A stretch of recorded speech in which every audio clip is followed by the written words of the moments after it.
2023년 12월 1일 금요일 오전 7시 23분 서울시 마포구 상수동의 한 주택가 전봇대에 22살 여성의 시신이 매달려 있었다. 시신은 올가미에 목이 걸린 채 전봇대 상단에서 늘어져 있었다. 새벽 출근길 시민이 발견하여 신고했다. 사망자의 이름은 후지노 테루미, 한일 혼혈 아이돌 가수로 당시 대한민국에서 가장 인기 있는 솔로 여가수 중 한 명이었다. 팬수 500만 명, 음원 차트 1위 12회, 드라마 출연 3편, 광고 모델 17건, 2023년에 가장 빛나는 별이었다. 경찰은 즉시 자살로 잠정 결론을 내렸다. 유서는 발견되지 않았지만 목격자가 없었고 외부 침입 흔적도 없었다. 타살 혐의점이 없었다. 하지만 그날 오후부터 이상한 일이 시작되었다. 상수동 사건 현장에서 300m 떨어진 주택가 상공에 무언가가 떠 있는 것이 목격되었다. 처음 목격한 사람은 초등학생이었다. 아이는 하늘을 가리키며 엄마에게 말했다. 저기 사람 얼굴이 떠 있어. 그것은 지름 약 2m의 둥근 물체였다. 사람의 머리 모양을 하고 있었다. 긴 검은 머리카락이 아래로 늘어져 있었고 눈을 감은 여성의 얼굴이 하늘을 향해 있었다. 그리고 그 아래에 금속 올가미가 매달려 있었다. 누군가 풍선을 만들어 띄운 것이라고 사람들은 생각했다. 후지노 테루미의 팬이 추모용으로 만든 것이라고. 하지만 그 물체는 풍선처럼 바람에 흔들리지 않았다. 제자리에 완벽하게 정지해 있었다. 그리고 해가 지자 그 물체의 눈이 떠졌다. 이 소식이 강역탐정사무소에 전해진 것은 12월 2일 토요일 오전이었다. 나정희 조수가 온라인 뉴스를 모니터링하다가 발견한 것이었다. 탐정님, 이상한 기사가 있어요. 상수동에서 사람 얼굴 모양의 비행 물체가 목격됐대요. 아이돌 후지노 테루미가 자살한 현장 근처에서요. 강혁은 사무소 거실의 소파에서 커피를 마시고 있었다. 서울지방경찰청 강력계에서 15년간 베테랑 형사로 근무하다가 사직한 뒤 강역탐정사무소를 차린 이 남자는 이상한 사건에 대한 감각이 남달랐다. 그는 나정희가 보여주는 태블릿 화면의 사진을 보았다. 시민이 촬영한 사진이었다. 하늘에 떠 있는 거대한 머리 형상, 해상도가 낮아 세부는 보이지 않았지만 형태는 명확했다. 강혁이 말했다. 드론이야. 누군가 제작한 드론. 나정희가 고개를 저었다. 경찰이 확인했는데 비행 물체에서 동력원이 감지되지 않았대요. 프로펠러 소리도 없고 열 반응도 없대요. 강혁의 눈이 좁아졌다. 동력원 없이 공중에 떠 있는 물체, 그건 불가능해. 그때 이에나가 세종 로봇 앞에서 돌아보며 말했다. 탐정님, 세종이 관련 정보를 수집했는데요. 후지노 테루미 자살건에 대해 경찰 내부에서 의문이 제기되고 있대요. 강혁이 세종 화면 앞으로 다가갔다. 세종은 2026년 최신 버전의 인공지능 로봇으로서 자연어 처리와 빅데이터 분석, 그리고 실시간 데이터베이스 연동까지 가능한 최강의 범죄 수사 보조 시스템이었다. 세종이 보고했다. 후지노 테루미 사망건. 잠정 자살 처리되었으나 마포서 형사 일부가 의문을 제기 중. 이유 첫째, 전봇대 높이 8m 지점에 올가미가 묶여 있었으나 피해자가 그 높이까지 올라간 방법이 확인되지 않음. 사다리나 도구의 흔적 없음. 둘째, 피해자의 손톱 아래에서 미량의 이물질 검출, 분석 중. 셋째, 사망 전 24시간 동안 피해자의 동선에 빈 시간이 8시간 존재. 강혁의 표정이 변했다. 8m 높이의 올가미를 묶을 방법이 없다. 이에나가 말했다. 자살이 아닐 수 있다는 뜻이죠. 강혁은 커피를 내려놓고 자리에서 일어섰다. 후지노 테루미의 매니저나 가족에게 연락할 수 있어요. 이에나가 답했다. 이미 매니저의 연락처를 확보했습니다. 김도경, 38세, 여성, IM 엔터테인먼트 소속. 강혁이 미소를 지었다. 항상 한 발 빠르지 에나씨. 이에나는 고개를 살짝 돌렸다. 그녀가 늘 숨기는 마음이 살짝 드러난 순간이었지만 그녀는 곧 태블릿을 들어올리며 표정을 숨겼다. 매니저 김도경과의 만남은 그날 오후 3시에 이루어졌다. 합정동 사무소 50층의 접견실에서였다. 김도경은 눈이 붓고 얼굴이 초췌했다. 사흘째 잠을 자지 못한 표정이었다. 테루미가 자살할 이유가 없어요. 일주일 후에 신곡 발매가 예정되어 있었고 내년 월드 투어도 확정되어 있었어요. 그날 밤도 녹음 스케줄이 있었는데 갑자기 연락이 끊겼어요. 강혁이 물었다. 태루미 씨가 마지막으로 연락한 시간은요. 11월 30일 밤 9시요. 내일 녹음 몇 시예요 하고 문자를 보냈고 그게 마지막이었어요. 강혁이 추가 질문을 했다. 최근에 태루미 씨를 괴롭히거나 위협하는 사람이 있었습니까? 김도경이 잠시 망설이다가 말했다. 스토커가 한 명 있었어요. 석 달 전부터요. 남자예요. 이름은 몰라요. 하지만 태루미가 무서워했어요. 공연장에 항상 같은 자리에 앉아 있는 남자가 있다고요. 그리고 집 근처에서도 본 적 있다고요. 강혁은 세종에게 추가 조사를 지시하고 김도경을 보냈다. 그날 밤 10시. 새로운 소식이 들어왔다. 상수동에 떠있던 거대한 머리 형상의 물체가 움직이기 시작했다는 것이었다. 그것은 천천히 아래로 내려오고 있었다. 그리고 12월 2일 밤 11시 30분, 상수동 주민 한 명이 사망했다. 25세 남성 시라이시 시냐, 후지노 테루미의 열성 팬으로 알려진 인물이었다. 사인은 목매달기. 그런데 그의 시신이 발견된 장소가 문제였다. 자택 앞 전봇대, 높이 7m 지점이었다. 경찰이 현장에 도착했을 때 하늘에 떠있던 물체는 사라져 있었다. 이 소식을 접한 강혁은 즉시 팀을 소집했다. 송태풍 박사가 실험실에서 나왔고 이해나가 세종 앞에 앉았고 나정이가 전화기를 들었다. 두 번째 사망자가 나왔어요. 후지노 테루미의 팬이에요. 같은 방식으로 전봇대에 매달려 죽었어요. 그리고 그 직전에 하늘에 떠있던 물체가 움직였다는 목격 진술이 있어요. 송태풍이 물었다. 물체가 사람을 죽였다는 거야. 강혁이 답했다. 아직 모릅니다. 하지만 연관성은 분명해요. 세종, 시라이시 시냐의 정보를 모아 세종이 답했다. 시라이시 시냐, 2998년생, 25세, 마포구 상수동 거주. 직업 프리랜서 영상 편집자, 후지노 테루미 공식 팬클럽 회원, 등급 최상위, 공연 참석 횟수 82회. 이해나가 말했다. 82회, 거의 모든 공연에 참석한 거네요. 강혁의 눈이 좁아졌다. 김도경 매니저가 말한 스토커와 일치할 수 있어. 세종이 추가 보고를 올렸다. 시라이시 시냐의 소셜미디어를 분석한 결과 후지노 테루미에 대한 극도의 집착이 확인됩니다.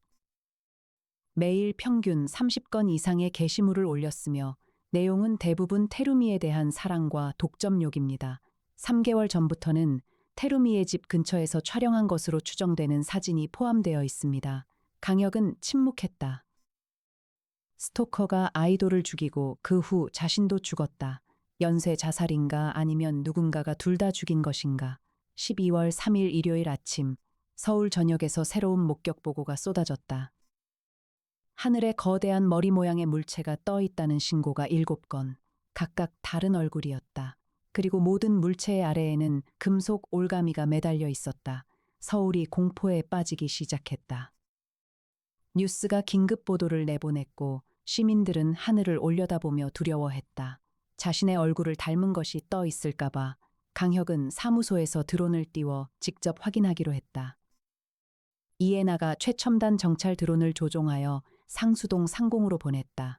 드론 카메라에 잡힌 것은 경이로운 동시에 소름 끼치는 광경이었다. 사람 머리 크기의 약 10배 되는 구형 물체가 지상 약 20m 높이에 떠 있었다. 표면은 인간의 피부와 동일한 질감이었다. 눈은 감겨 있었고 머리카락은 아래로 늘어져 있었다. 아래쪽에 와이어로 연결된 금속 올가미가 달려 있었다. 드론이 접근하자 물체가 반응했다. 감겨있던 눈이 떠졌다. 카메라를 향해 시선이 고정되었다. 그리고 물체가 드론을 향해 움직이기 시작했다. 이해나가 즉시 드론을 후퇴시켰다. 탐정님, 이것은 지능이 있습니다. 강혁은 드론 영상을 반복 재세며 관찰했다. 있는 것. 인간 피부 질감의 표면, 머리카락, 금속 올가미, 드론에 반응하는 지능적 행동, 없는 것. 동력원으로 보이는 장치가 외부에 없었다. 엔진이나 프로펠러가 없었다. 어색한 것. 크기가 정확히 동일하지 않았다. 각 물체마다 미세하게 크기가 달랐다. 송태풍 박사가 영상을 분석하며 말했다. 이건 생물학적 조직이야. 풍선이나 기계가 아니야. 살아있는 유기체야. 강혁이 물었다. 어떤 유기체가 저렇게 공중에 떠 있을 수 있어? 송태풍이 답했다. 이론적으로 체내에 수소기체를 생성하는 기관이 있다면 부양력을 가질 수 있어. 물고기의 불에처럼. 하지만 인간 머리 형태의 생물체라니 자연계에 존재하지 않아. 이에나가 세종에게 물었다. 세용. 전 세계에서 유사한 현상이 보고된 적이 있어. 세종이 답했다. 검색 중입니다. 유사 사례 발견. 2005년 일본 도쿄. 아이돌 가수 자살 이후 비행 물체 목격 보고 다수 존재. 당시 일본 경찰은 집단 히스테리로 분류. 하지만 사망자 3명이 유사한 방식으로 사망. 모두 전봇대 또는 고층 건물에 매달린 상태로 발견. 강역의 등줄기에 차가운 것이 흘렀다. 2005년 도쿄. 세종이 계속 보고했다. 2009년 일본 오사카에서도 유사 사건 발생. 배우의 자살 이후 3명 추가 사망. 2014년 일본 삿포로. 모델의 자살 이후 4명 추가 사망. 모든 사건에서 비행 물체 목격 보고가 존재하지만 물리적 증거는 확보되지 않았습니다. 이에나가 말했다. 모든 사건이 일본에서 발생했네요. 그리고 모두 유명인의 자살 이후에 시작됐어요. 강혁이 말했다. 후지노 테루미는 한일 혼혈이야. 일본과 한국 양쪽에서 활동했어. 그때 강혁의 핸드폰이 울렸다. 강민혁이었다. 혁아, 이 떠다니는 물체건 때문에 난리야. 국방부에서 군 대응을 검토하고 있어. 형. 이거 단순한 현상이 아니야. 과거에 일본에서 같은 일이 있었어. 강민혁이 답했다.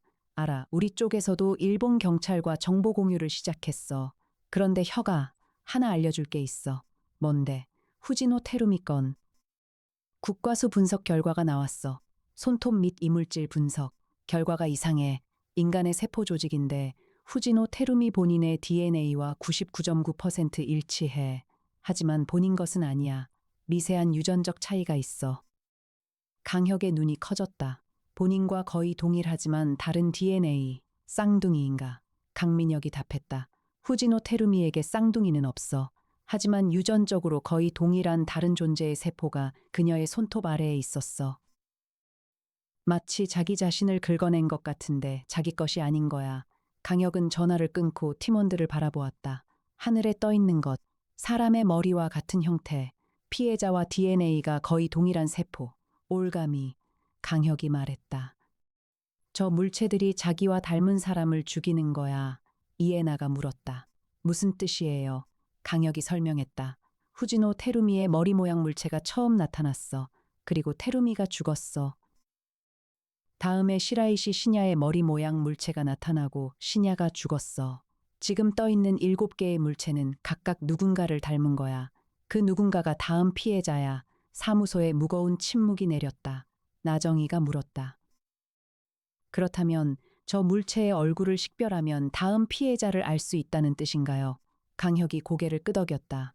세종, 드론 영상에서 물체의 얼굴을 분석하여 신원 대조를 실행해 세종이 작업을 시작했다. 하지만 결과가 나오기 전에 또 다른 소식이 들어왔다. 12월 3일 밤 10시 강남구 역삼동에서 28세 여성이 아파트 옥상에서 매달린 채 발견되었다. 올가미에 목이 걸린 상태였다. 옥상 출입문은 잠겨 있었고 내부에서만 열 수 있는 구조였다. 자살로 보이는 상황이었지만 목격자가 직전에 하늘에서 무언가가 여성을 향해 내려오는 것을 보았다고 진술했다. 세 번째 사망자였다. 강혁은 즉시 현장으로 출발했다. 이에나가 운전석에 앉았다. 무인 승용차가 합정동을 빠져나와 강남 방향으로 달렸다. 나정희는 사무소에서 경찰과 연락을 유지했다. 차 안에서 강혁이 말했다. 3명이 죽었어. 모두 같은 방식이야. 높은 곳에 올가미로 매달려 도구나 사다리 없이 인간의 힘으로는 불가능한 높이에서. 이에나가 운전하며 답했다. 물체가 사람을 들어올리는 건가요? 그 부양력으로. 강혁이 고개를 끄덕였다. 올가미로 목을 감고 상승하는 거야. 피해자를 매달아 죽이는 거야. 역삼동 아파트에 도착한 것은 밤 11시였다. 경찰이 현장을 통제하고 있었다. 강혁은 형사 시절 인맥을 통해 현장에 진입할 수 있었다. 옥상에 올라갔다. 시신은 이미 수습된 후였지만 올가미가 묶여있던 옥상 난간에 흔적이 남아있었다. 강혁은 현장을 살폈다. 있는 것, 난간에 묶인 올가미 자국, 강철 와이어에 의한 마찰 흔적. 피해자의 신발이 옥상 바닥에 떨어져 있었다. 없는 것, 사다리나 의자가 없었다. 발자국이 옥상 출입문에서 난간까지 일직선으로만 있었다. 도중에 멈추거나 주저한 흔적이 없었다. 어색한 것. 발자국의 보폭이 일정하지 않았다. 앞부분이 깊고 뒤꿈치가 얕았다. 마치 앞으로 끌려가듯 걸은 것처럼. 강혁이 말했다. 끌려간 거야. 올가미의 목이 감긴 채로 앞으로 끌려가 난간 너머로 떨어진 거야. 이에나가 드론을 옥상 상공에 띄웠다. 현재 이 건물 위에 비행 물체는 감지되지 않습니다. 이미 떠난 것 같습니다. 강혁은 피해자의 신원을 확인했다. 유카와 치하루, 28세, 일본 국적. 후지노 테루미의 전 매니저로 2022년에 퇴사. 후지노 테루미의 전 매니저 이에나가 말했다. 피해자들의 공통점이 보입니다. 후지노 테루미, 스토커 시라이시 시냐, 전 매니저 유카와 치하루. 모두 테루미와 가까운 관계에 있던 사람들이에요. 강혁이 고개를 끄덕였다. 누군가가 테루미와 관련된 사람들을 순서대로 죽이고 있어. 저 물체를 이용해서 차로 돌아오면서 강혁은 핵심 질문을 정리했다. 저 물체는 무엇인가? 누가 만들었는가? 어떤 원리로 작동하는가? 그리고 다음 표적은 누구인가? 사무소로 돌아온 것은 자정이었다. 세종이 얼굴 대조 결과를 보고했다. 드론 영상에서 포착된 비행 물체 7개 중 얼굴 식별이 가능한 것은 4개입니다. 식별 결과 1번 물체, 현 매니저 김도경과 72% 일치. 2번 물체, IM 엔터테인먼트 대표 박성호와 68% 일치. 3번 물체, 후지노 테루미의 어머니 후지노 사에코와 75% 일치. 4번 물체, 미상, 강혁의 얼굴이 굳었다. 김도경, 박성호, 테루미의 어머니, 모두 다음 표적이야. 이에나가 즉시 전화를 들었다. 김도경 씨에게 연락하겠습니다. 강혁이 말했다. 동시에 경찰에도 연락해. 이 사람들을 보호해야 해. 나정희가 경찰에 연락했고 이에나가 김도경에게 전화를 걸었다. 하지만 김도경의 전화는 받지 않았다. 새벽 2시. 마포구 상수동. 김도경의 아파트 근처를 지나던 택시기사가 하늘에서 무언가가 빠르게 내려오는 것을 목격했다. 거대한 머리 형상의 물체가 김도경의 아파트 베란다를 향해 접근하고 있었다. 강혁과 이에나는 이미 차에 타고 있었다.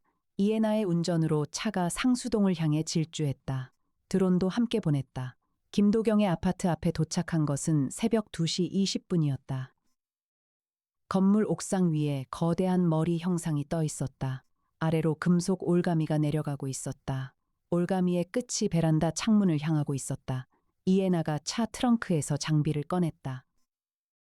레이저 포인터와 고출력 스피커, 그리고 소형 재밍 장치. 탐정님, 저 물체의 전파를 보내봅니다. 혹시 원격 조종되는 것이라면 신호를 교란할 수 있습니다. 이에나가 재밍 장치를 작동시켰다. 하지만 물체는 반응하지 않았다. 여전히 천천히 올가미를 내리고 있었다. 강혁은 건물 안으로 뛰어들어갔다. 계단을 달려 올라갔다. 골목이나 담장 등 좁은 공간의 지리를 본능적으로 읽어내는 추격 능력이 건물 내부에서도 발휘되었다. 비상계단을 한 번에 3칸씩 올라갔다. 김도경의 아파트는 7층이었다. 강혁이 도착했을 때 베란다 창문이 열려 있었다. 올가미가 창문 안으로 들어와 있었다. 그리고 김도경이 베란다에 서 있었다. 눈이 반쯤 감겨 있었고 몽유병 환자처럼 올가미를 향해 걸어가고 있었다. 강혁이 소리쳤다. 김도경 씨. 김도경이 반응하지 않았다. 그녀의 손이 올가미를 향해 올라갔다. 마치 스스로 목에 걸려는 것처럼 강혁은 뛰어들어 김도경의 허리를 잡고 뒤로 끌어당겼다. 동시에 올가미가 김도경의 목이 있던 자리를 스쳐 지나갔다. 금속 와이어가 공기를 가르는 소리가 났다. 김도경이 강혁의 품에 안긴 채 정신을 차렸다. 여기가 어디? 강혁이 말했다. 괜찮아요. 안전해요. 올가미가 빈 공기를 잡고 위로 올라갔다. 창밖에서 거대한 머리 형상이 위로 상승하는 것이 보였다. 강혁은 창밖을 올려다보았다. 물체의 눈이 그를 바라보고 있었다. 인간의 눈과 같았지만 감정이 없었다. 차갑고 텅 빈 시선이었다. 물체는 천천히 상승하여 어둠 속으로 사라졌다. 강혁은 김도경을 안전한 곳으로 옮긴 뒤 이에나에게 연락했다. 구출했어요. 김도경 씨는 무사해요. 이에나의 안도하는 목소리가 들렸다. 다행이에요, 탐정님. 김도경이 정신을 차린 뒤 말했다. 저 꿈을 꾸고 있었어요. 테루미가 저를 부르고 있었어요. 이리 와 언니 하고. 그래서 따라갔는데 최면 상태였다. 물체가 어떤 방식으로든 대상을 최면 상태로 만들어 스스로 올가미에 목을 거는 것처럼 유도하고 있었다. 12월 4일 월요일 강역 탐정사무소에서 긴급 회의가 열렸다. 송태풍 박사가 지난 이틀간의 분석 결과를 발표했다. 드론이 수집한 데이터와 현장 증거를 종합한 결과 몇 가지 사실을 확인했어. 첫째, 비행 물체는 유기체이다. 내부에 수소를 생성하는 기관이 있으며 이를 통해 부양력을 얻는다. 둘째, 표면은 인간 피부와 동일한 구조이다. DNA 분석 결과 각 물체는 자신이 닮은 대상과 유전적으로 거의 동일하다. 셋째, 올가미 부분은 유기금속 복합체이다. 생물학적으로 생성된 금속 와이어이다. 넷째, 물체는 초음파를 방출한다. 이 초음파가 인간의 뇌파에 영향을 주어 최면 상태를 유도하는 것으로 추정된다. 이에나가 물었다. 누가 이것을 만든 건가요? 자연 발생인가요? 아니면 인위적 제작인가요? 송태풍이 답했다. 자연 발생은 불가능해. 이건 생명공학적으로 설계된 생물병기야. 누군가가 표적의 DNA를 기반으로 이 생물체를 배양하고 방출한 거야. 강혁이 말했다. 그렇다면 범인이 있다. 후지노 테루미의 DNA를 확보하고 시라이시 시냐와 유카와 치하루와 김도경의 DNA를 확보할 수 있는 사람. 이에나가 말했다. 모든 피해자에게 접근할 수 있는 사람이에요. 테루미의 주변인이면서 동시에 생명공학 기술을 가진 사람. 강혁이 세종에게 지시했다. 세종, 후지노 테루미의 인맥 중 생명공학 또는 유전공학 관련 종사자를 검색해. 세종이 분석을 시작했다. 2분 후 결과가 나왔다. 후지노 테루미의 인맥 중 생명공학 관련 종사자 1명 확인. 이름 모리나카 카즈코, 31세, 여성, 한국생명공학연구원 연구원, 전공 합성 생물학, 후지노 테루미와 고등학교 동창. 소셜미디어에서 상호 팔로우 관계, 강혁의 눈이 번뜩였다. 합성 생물학 전공자, 테루미의 동창, 이에나가 추가 정보를 찾았다. 모리나카 카즈코는 2022년에 한국생명공학연구원에서 징계 처분을 받은 적이 있습니다. 사유는 승인 없는 유기체 배양 실험. 강혁이 말했다. 찾았어. 모리나카 카즈코.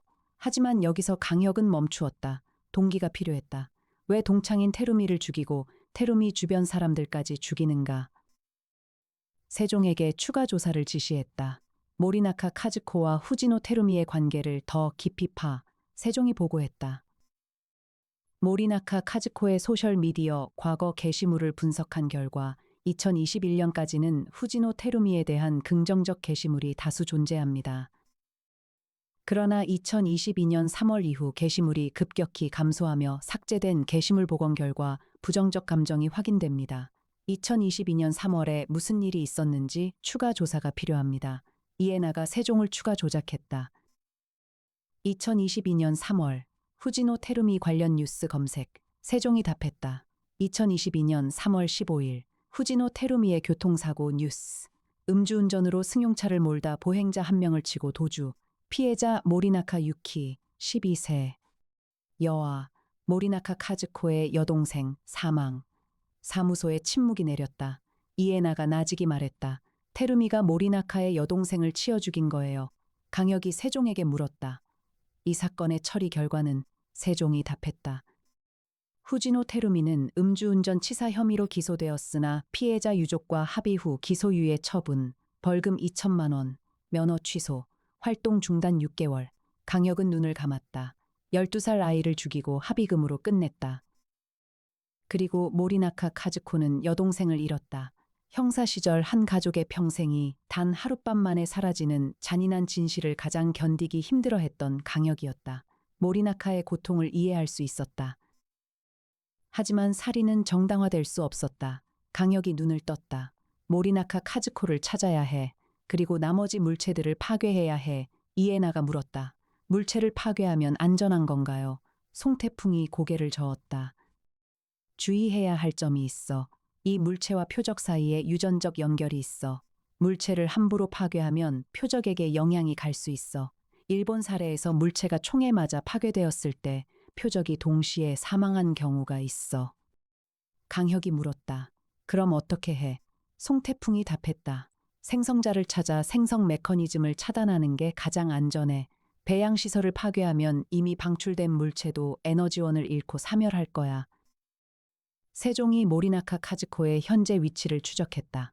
모리나카 카즈코, 현재 한국생명공학연구원에서 퇴직, 마지막 확인 주소 대전시 유성구, 그러나 최근 3개월간 해당 주소에서의 활동 기록 없음. 카드 사용은 서울 마포구에서 확인, 마지막 카드 사용 11월 29일, 마포구 상수동 편의점, 상수동, 후지노 테루미가 죽은 곳, 강혁이 말했다. 모리나카가 상수동에 있어. 테루미가 죽은 현장 근처에. 이에나가 즉시 드론을 상수동 일대로 보냈다. 동시에 세종이 상수동 내 모리나카 이름으로 임대된 부동산을 검색했다. 세종이 답했다. 마포구 상수동 일대에 모리나카 카즈코 명의 부동산 기록 없음. 그러나 2023년 9월에 상수동 지하 작업실을 임대한 기록이 있습니다.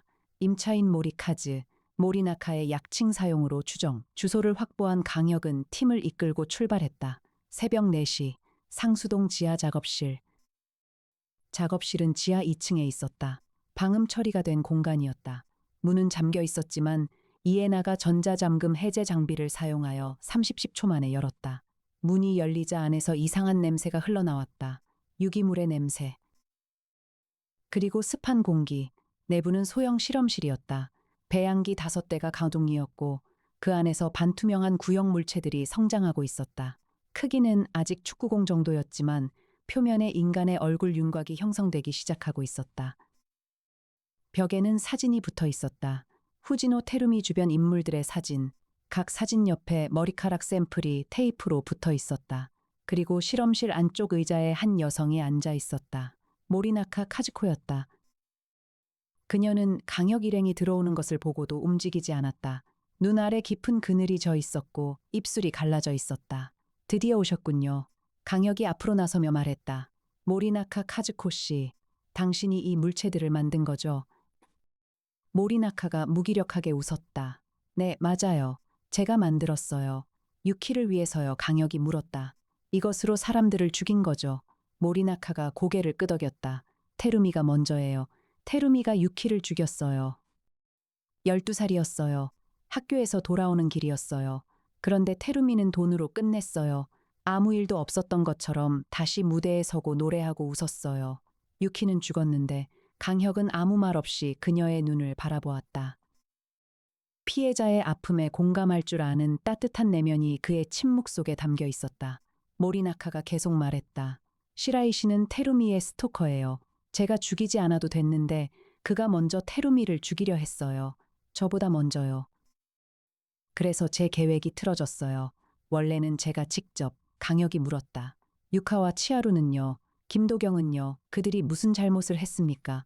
모리나카의 눈이 어두워졌다. 그들이 테루미를 감싸줬어요. 사건을 은폐하는 데 도왔어요. 합의금을 주선하고 언론을 막고 유키의 죽음을 아무것도 아닌 것으로 만들었어요. 강혁이 고개를 저었다. 모리나카 씨, 당신의 고통은 이해합니다.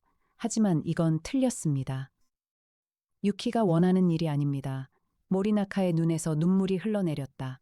유키가 뭘 원하는지 어떻게 알아요? 유키는 죽었잖아요. 강혁은 조용히 말했다. 모르죠. 하지만 12살 아이가 자기 언니가 살인자가 되는 걸 원하지는 않을 거예요. 모리나카의 몸에서 힘이 빠져나가는 것이 보였다. 이에나가 다가와 배양기의 전원을 확인했다. 탐정님. 배양기를 정지시키면 성장 중인 것들은 사멸합니다. 이미 방출된 것들은요. 송태풍이 전화로 설명했다. 배양기에 에너지를 공급하는 생체 배터리가 있을 거야. 그걸 차단하면 방출된 것들도 24시간 내에 에너지를 잃고 떨어질 거야. 이에나가 배양기 뒤를 살폈다. 기기 뒤에 대형 생체 배터리가 연결되어 있었다. 그녀가 케이블을 분리했다. 배양기의 작동이 멈추었다. 내부의 반투명 구체들이 서서히 수축하기 시작했다. 모리나카가 의자에서 미끄러져 바닥에 주저앉았다. 끝났어요. 다 끝났어요. 강혁은 모리나카 앞에 무릎을 꿇고 말했다. 경찰에 가셔야 합니다. 하지만 저는 당신이 유키를 위해 살아남기를 원합니다. 모리나카가 강혁을 바라보았다. 살아남아서 뭘 해요? 유키의 이야기를 하세요. 세상이 기억하게 하세요. 죽음이 아닌 방법으로. 모리나카는 오래도록 침묵했다. 그리고 천천히 고개를 끄덕였다. 경찰이 도착한 것은 새벽 5시였다. 모리나카 카즈코는 살인 혐의로 연행되었다. 배양시설은 압수되었다. 24시간 후 서울 상공에 떠있던 모든 물체가 에너지를 잃고 지상으로 떨어졌다. 떨어진 물체들은 급속히 분해되어 흙으로 돌아갔다. 아무도 추가로 다치지 않았다. 12월 6일 강역탐정사무소 50층 창문 밖으로 맑은 겨울 하늘이 펼쳐져 있었다. 더 이상 하늘에 떠 있는 것은 없었다. 강민혁에게서 전화가 왔다. 혁아, 모리나카 건 검찰에서 기소했어. 그런데 한 가지 더 알려줄 게 있어. 뭔데? 후지노 테루미의 음주운전 치사건. 당시 기소유예를 결정한 검사가 IM 엔터테인먼트로부터 로비를 받은 정황이 확인됐어. 해당 검사에 대한 수사도 시작됐어. 그리고 IM 엔터테인먼트 대표 박성호도 증거인멸 및 사건 은폐 혐의로 수사 대상이야. 강혁은 쓸쓸하게 웃었다. 모리나카가 드러내고 싶었던 진실이 결국 드러나는 거네. 그래. 하지만 방법이 틀렸지. 사람을 죽이면 안 되니까. 강혁은 전화를 끊고 창밖을 바라보았다. 세상에는 무언가를 잃고 무너진 사람들이 너무나 많았다. 모리나카 카즈코는 여동생을 잃고 무너졌다. 그녀의 천재적인 두뇌는 복수를 위한 도구가 되었다. 탐정이 된 후에 강혁은 단순히 범인을 잡는 것을 넘어 사건 이후 피해자와 가해자가 어떻게 살아남고 삶을 이어가는가에 대해 깊이 고뇌하는 시선을 가지게 되었다. 모리나카는 가해자이면서 동시에 피해자였다. 후지노 테루미의 죽음 뒤에는 또 다른 죽음이 있었고 그 죽음 뒤에는 부패한 시스템이 있었다. 이에나가 커피를 들고 다가왔다. 탐정님, 강혁이 커피를 받으며 말했다. 고마워요, 에나씨. 이에나가 창밖을 함께 바라보며 말했다. 하늘이 맑네요. 이제 아무것도 떠 있지 않아요. 강혁이 말했다. 그래요. 하늘은 원래 비어 있어야 해요. 이에나가 조용히 말했다. 탐정님, 오늘 새벽에 김도경 씨 아파트에서 혼자 올라가셨을 때 무서웠어요. 강혁이 이에나를 바라보았다. 그녀의 눈에 걱정과 안도, 그리고 그녀가 늘 숨기는 마음이 겹겹이 쌓여 있었다. 미안해요. 다음부터는 같이 갑시다. 이에나가 미소를 지었다. 약속이에요. 강혁도 미소를 지었다. 그 미소 속에 담긴 마음을 그도 언젠가는 말로 꺼낼 날이 올 것이었다. 강혁 탐정사무소의 간판이 50층 높이에서 겨울 햇살을 받아 빛나고 있었다.